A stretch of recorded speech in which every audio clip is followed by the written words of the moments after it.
muchísimas gracias por estar con nosotros. No, Me por encanta. favor. Un motivo por lo cual provocó mi llegada a la Argentina, como muchos periodistas internacionales y también consultores internacionales, fue por el gran cambio que se está viendo ahora en Argentina. ¿Los argentinos ven el valor de eso, reinsertarse al mundo? ¿Les interesa? ¿Les importa? ¿Tienen un concepto? Yo creo que sí. Me parece que, como todo en la Argentina, por supuesto, es difícil hacer generalizaciones. De hecho, si la gente eligió un cambio, me parece porque también entendió que hoy es difícil escindirse de lo que pasa en el resto del mundo, ¿no? Sí. Que el mundo está globalizado, que las relaciones internacionales y económicas son entre países y que la Argentina había elegido un camino que era interrelacionarse con países como Irán, como Venezuela, Rusia, que eso había sido durante la administración de Cristina Kirchner y que eso a la Argentina no la había ayudado, todo lo contrario, a la luz de lo que vemos es hoy Venezuela y lo que era la Irán de Mahmoud Ahmadinejad, que era el país en aquel momento administrado por Ahmadinejad, el que había elegido Argentina como socio también. Entonces, me parece que la Argentina entendió que haciéndose respetar, haciéndose valer, defendiendo la soberanía económica, nacional, tiene que interrelacionarse con las principales potencias del mundo para hacer negocios, defendiendo los intereses propios. Yo creo que hay un cambio de época en el mundo y en la Argentina particularmente. Y que a Mauricio Macri, de manera, te diría, fortuita, yo creo que casi lo excede a él, le toca administrar ese cambio de época. De hecho, las últimas elecciones han mostrado que distritos que históricamente han tenido un rumbo han decidido cambiar. Entonces me parece que ese cambio de época es el que estamos viviendo. Pero este cambio está para quedarse, porque lo hemos visto antes, una reinserción argentina hacia el mundo, pero que no duró. ¿Te parece que esta vez tiene la posibilidad de previsibilidad Argentina internacionalmente? Es difícil porque es cierto que la Argentina ha tenido siempre periodos cíclicos, ¿no? Incluso muchos hablan de que Argentina tiene una suerte de síndrome de 7 años, 7 años de bonanza y luego vienen los años de decadencia hasta que luego retoma.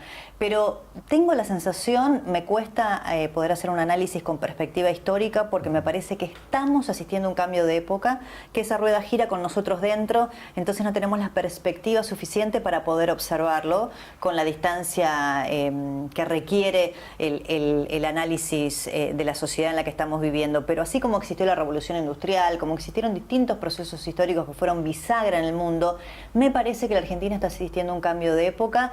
Ya me parece que no existen más las discusiones entre, no sé, radicales y conservadores, peronistas y antiperonistas, kirchneristas y antikirchneristas. Creo que la Argentina empezó a darse cuenta que en todo caso la discusión es entre progreso, modernidad y anacronismo, ¿no? Y esas categorías viejas del análisis político me parece que son las que tenemos que correr para poder ver el cambio que está sucediendo. Sin embargo, se ven muchas divisiones en opinión política pública, como en cualquier democracia, pero en Argentina eso se llama grieta. Usan esa palabra, ves en todos los medios la grieta. Te cuento, de mi perspectiva, que he cubierto muchas economías y políticas por el mundo, yo viendo un gobierno que pudo aprobar 87 leyes en su primer año de gestión, trabajando en minoría en el Congreso, para mí eso no me parece grieta. Sin embargo, cuando luego prendo la tele y veo a ustedes en Intratables a los gritos y a las lágrimas discutiendo los temas del día socialmente que existen, ahí sí se ve mucha división. Entonces, ¿dónde está esta brecha entre las fuertes diferencias en la opinión pública y el trabajo de día a día de lo gubernamental? Bueno, no sé, ahí vos me dirás si estoy en lo cierto o no, ¿no? Porque conoces mucho más la política de los Estados Unidos, pero un poco eso se decía también con la llegada de Donald Trump al poder, ¿no? Que también polarizó la sociedad entre quienes están a favor y en contra. Sin embargo, muchos sostenían, bueno, pero aquí las instituciones funcionan independientemente de quién esté en la cabeza del Poder Ejecutivo. Y eso va a hacer que no se pueda correr, digamos, de los ejes de la institucionalidad y la democracia tanto como se pensaba Donald Trump. Quizá en la Argentina también haya algo de eso, es decir, la sociedad está absolutamente polarizada, la opinión pública y los medios de comunicación particularmente, lo que nosotros llamamos microclima o círculo rojo, pero ahí tengo una autocrítica para hacernos. Ese microclima que vos ves reflejado en los programas de televisión como el que yo integro, en donde está claramente partida la opinión pública en dos, no sé si refleja la totalidad de la sociedad. Nosotros muchas veces en ese microclima creemos que están sucediendo cosas que no suceden tanto así. Mirá, no vimos venir el triunfo de María Eugenia Vidal en la provincia de Buenos Aires. Ese microclima en el que vivimos, círculo rojo, como lo llama el gobierno, no nos permitió advertir que después de 25 años no iba a volver a ganar un gobierno peronista. Tampoco pudimos prever que un sábado a la tarde una enorme cantidad de gente iba a ir a una plaza de la Argentina a decir, bueno, acá estamos, queremos que este gobierno tenga continuidad y apoyamos la democracia. Y en el Congreso, que es una de las instituciones de la República, me parece, a pesar de las minorías con las que cuenta el gobierno, tanto en diputados como en senadores, que ahí la institucionalidad prevaleció. Y hay un sector de, si querés, la oposición más republicana, que puede consensuar algunas ideas básicas con el gobierno en materia de, a lo mejor, de economía o de derechos sociales, y pueden modificar las leyes hasta llegar a un consenso que permita aprobarlas. Es lo que hizo que en el primer año de gestión Macri tuviera ese número de aprobación de leyes que vos describías. No obstante, este año, que es un año electoral, hay una paralización parlamentaria, y eso también hay que decirlo, ¿no? El nivel periodístico de análisis y de crítica está al nivel para brindar este servicio a la ciudadanía. Mirá, yo creo que justamente por la grieta de la que hablabas recién, también hay militancia macrista, así como hubo militancia kirchnerista en los periodistas y en los medios de comunicación. No obstante ello, que me parece cuestionable, me parece que también de lo que nos ha servido estos años de tanta discusión política, muchas veces exacerbada, es para que la gente o la opinión pública advierta y sepa quién le está comunicando los mensajes. Yo no subestimo a la gente entiende perfectamente quién le habla y desde dónde, y en ese sentido me parece que no son manipulables por los medios o los líderes de opinión. Pero así también te digo que reivindico y revalorizo el periodismo profesional en la Argentina, porque cuando se comenzó a investigar los Panama Papers, que fue un consorcio de periodistas en el mundo, sí, el primer medio que lo publica era un medio que había sido muy opositor al gobierno de Cristina Kirchner y que uno tendería a pensar que iba a ser indulgente con Macri, y salió en tapa con ese hecho tan impactante, ¿no? Lo mismo con otras denuncias que involucraron a funcionarios de gobierno. Me refiero a Gustavo Arribas, el titular de la ANFI, a la propia vicepresidenta Gabriela Michetti. El problema es la justicia, no son los periodistas, porque esos casos que te menciono, por ejemplo, ya se juzgaron y el sede judicial en tiempo exprés sobreseyó, por ejemplo, a Rivas y a Michetti. Lo mismo el presidente Macri. Cuando fue el caso del Correo, en donde ahora se habla de conflictos de intereses, te diría que casi un eufemismo para describir situaciones que me parece que deben ser explicadas mejor por el gobierno, también fue un tema que se debatió en todos los medios de comunicación. Entonces me parece que hay una revalorización del periodismo profesional, que yo la destaco. Una demanda que existe desde la ciudadanía. Sí. ¿Y hay la misma demanda desde los ejecutivos de los medios? Bueno, los dueños de los medios siempre tienen intereses y siempre tienen sus vínculos con los gobiernos de turno, ¿no? Sí. Si en la Argentina, no sé, te pongo un ejemplo, ahora se está discutiendo la reforma, o se discutirá después de la elección, la reforma laboral o la reforma impositiva, por supuesto que los dueños de los medios van a tener intereses. ¿Pero valoran la excelencia periodística? Bueno, yo voy a hablar desde mi experiencia personal. Yo en la empresa en la que hoy estoy trabajando, la verdad que trabajo con mucha libertad. No me gusta decirlo habitualmente porque es un valor que no deberíamos destacar los periodistas, debería ser natural. Sí. Conozco la línea editorial de la empresa en la que trabajo, todas las empresas lo tienen. Pero no obstante conocerla, tengo absoluta libertad para decir, opinar o verter información en el programa. Porque en 2014, Débora, vos ganaste un Martín Fierro, pero ese mismo año resultó en la terminación de tu contrato en el medio donde trabajabas. Explícame esto a un periodista de afuera para que yo lo entienda. Generalmente en Estados Unidos, un medio que tiene una periodista que le acaba de ganar un premio por su excelencia periodística, no le quiere soltar. Claro, bueno, ahí habría que explicar un poco el contexto de quiénes manejan los medios de comunicación.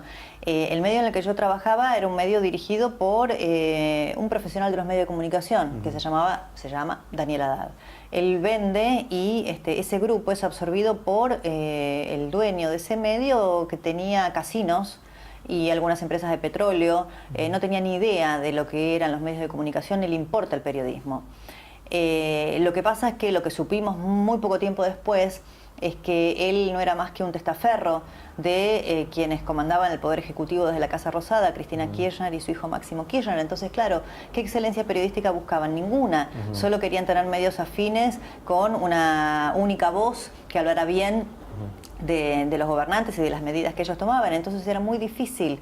Eso no es periodismo profesional, eso ya tampoco era un canal, o no es para mí un canal. ¿Lo ves como una amenaza a tu trabajo? No lo veo como una amenaza, pero soy crítica de ello. Mira, una vez entrevisté hace muchos años, creo que era Robert Cox, Sí. Y me dijo que la labor periodística era como un aplauso, porque necesitabas dos manos. Claro, pasaron muchos años, ¿no? Y la tecnología ha irrumpido y llegó para quedarse naturalmente, pero los políticos han decidido, así como lo hacían los gobiernos populistas en actos masivos en las calles y decían que el líder se comunicaba directamente con el pueblo, bueno, es lo mismo pero a través de redes sociales. Entonces el líder comunicándose directamente con su pueblo, Sí. emitiendo un mensaje sin la intermediación del periodista. Claro, es música para los oídos de los políticos, no tienen que escuchar ni las preguntas, ni las repreguntas, ni los cuestionamientos. No obstante, mira, cuando Macri, por ejemplo, tuvo los meses más difíciles de su gestión, en febrero del año pasado, si no me equivoco, que fue el escándalo del correo. Sí. Esos mismos días se había discutido en el Parlamento una ley vinculada con las jubilaciones y el gobierno cometió un error de cálculo y daba la ecuación de que iba a bajar la jubilación mínima, aunque era en centavos, aumentos de tarifas. Fue un momento muy difícil para el gobierno. Había caído 10 puntos la imagen positiva del presidente. Y el presidente, y esto es información, dejó de lado el Snapchat, el Twitter, el Facebook y llamó a los líderes de opinión pública y dio entrevistas en on y algunas reuniones en off de récord con los periodistas y entendió que el líder de opinión pública y el periodismo profesional es importante. Entonces me parece que igual hay espacio para todos. Claro, claro. Tu opinión sobre el kirchnerismo no es ningún secreto. Se discute todos los días en Intratables, en tus programas, en tus editoriales. ¿Cómo manejas influenciando la opinión pública con tu responsabilidad oficial a los valores periodísticos para informar? ¿Cómo manejas las dos cosas, siendo periodista pero también opinóloga? Claro.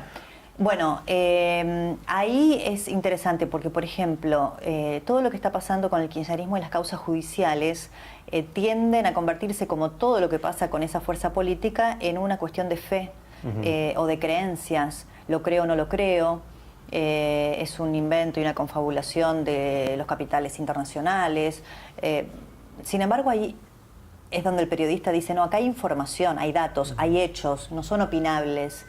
Yo te los cuento, te los muestro, están en un expediente judicial, los leí, los investigué y acá los puedo contar. Entonces, cuando vos ahí contás los hechos, ahí me parece que es la mejor herramienta que tenemos para mostrar una realidad que queremos que se conozca. Y en el caso del kirchnerismo me parece que las causas de corrupción son muy evidentes, ¿no?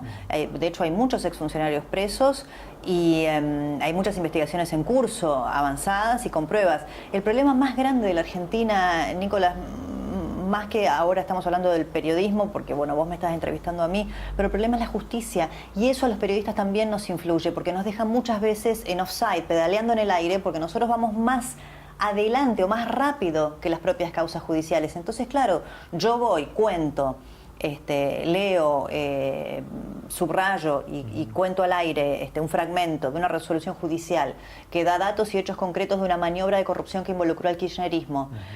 Y después pasan 6 meses, 8 meses, 1 año y medio, 2, y ni siquiera hay un procesamiento y la causa no avanza.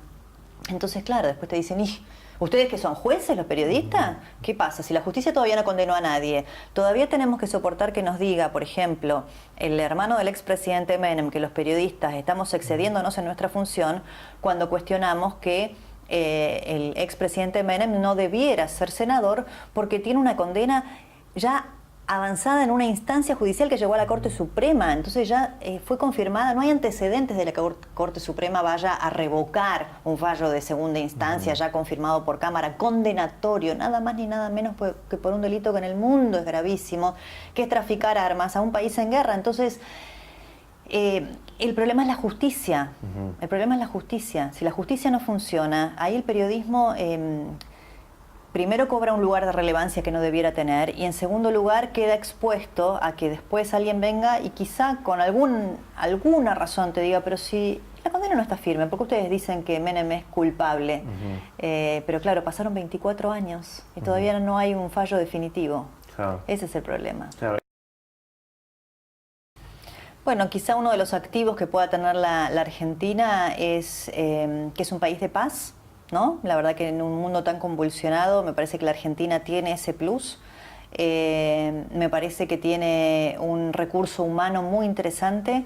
El argentino, ya sea el empresario, pasando por la mano de obra, está muy acostumbrada a la inestabilidad, ¿no? No cualquiera, no en cualquier economía hay tanta versatilidad para adaptarse a los tiempos que corren, ¿no? Y para poder cambiar de acuerdo a las circunstancias. Ese me parece que es un plus que es a fuerza de los problemas que enfrentó históricamente la Argentina. Lo decís al nivel macro, sino al nivel personal. Vos has admitido que hay momentos que vos te querés ir y que es muy difícil a veces vivir acá, o sea, con inseguridad. Sí. Entonces, ¿cómo manejas las dos cosas? Lo que me pasa es que siento que la Argentina atrasa 20 años, ¿no? Porque la verdad que estamos discutiendo algunos temas que el mundo ya resolvió 20 años atrás. Entonces eso es lo que a veces me hace ser un poco más pesimista.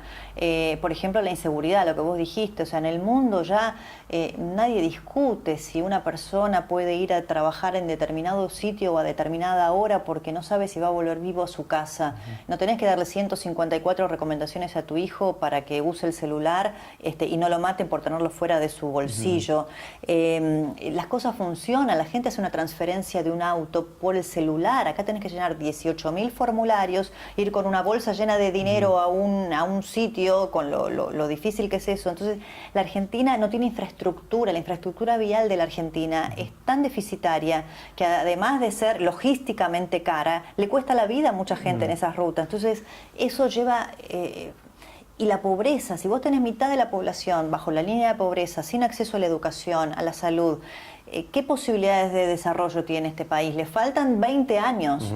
Pero sin embargo, estos problemas a veces sí están discutidas, pero como lo veo yo, sobrediscutidas, porque se pasan en los medios, porque a veces el conflicto es lo que vende en los medios. Por ejemplo, te doy un ejemplo ridículo. Cuando se cerró la línea A en Buenos Aires, entonces de repente tenés todos los macristas diciendo que hay que cerrar la línea para hacer las reformas y todos los kirchneristas diciendo que Macri era un inútil como jefe de gobierno. Eso, en muchos países, lo deciden los ingenieros que están involucrados y eso ni entra a la discusión pública, discusión política. O sea, lo deciden los técnicos. No bueno, esa es la clave, ¿ves? Eso es lo que a mí también a veces me subleva. Por eso te digo que la Argentina atrasa. Hay problemas que debieran resolverse independientemente de las opiniones. O sea, a ver, temas de Estado, no sé, la salud, la seguridad, la educación, los derechos humanos, debieran ser políticas de Estado que todos los partidos políticos, las fuerzas que gobiernan y las de la oposición acaten. No puede ser que todo sea discutible. Y si yo tengo una buena idea y soy gobierno, como yo soy gobierno, el opositor va a decir que esa idea no es buena. Pero estoy segura que si él estuviera en el poder, la llevaría a la práctica con las mismas herramientas porque cree en ella, solo que como está en la oposición se tiene que oponer. Entonces, eso es lo que hace que ese juego permanente de poder y de tironeo haga que a la Argentina le cueste tanto avanzar, porque hay, como vos decís, hay temas que no deben entrar en el debate. Acá en la Argentina discutimos, qué sé yo, la reforma del impuesto a las ganancias con matices muy pequeños entre las distintas fuerzas políticas. Hubiera sido mucho más fácil que el gobierno organice una mesa de consenso. Ni el gobierno lo quiere hacer porque Macri cree que es una forma de demostrar debilidad. Y creo que la oposición tampoco está dispuesta a sentarse en esa mesa, porque está pensando en la próxima elección. Sí. Muchas gracias. No, por favor. Gracias. Ojalá sea, pero estamos ya...